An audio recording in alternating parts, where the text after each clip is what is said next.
Aí galera, começando os trabalhos. Vamos começar pelas cores que temos mais trabalho.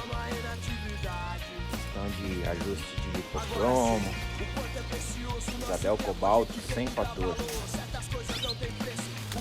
Tem uns bichinhos interessantes aí. Vou mostrar o resultado no final do dia. Bora trabalhar.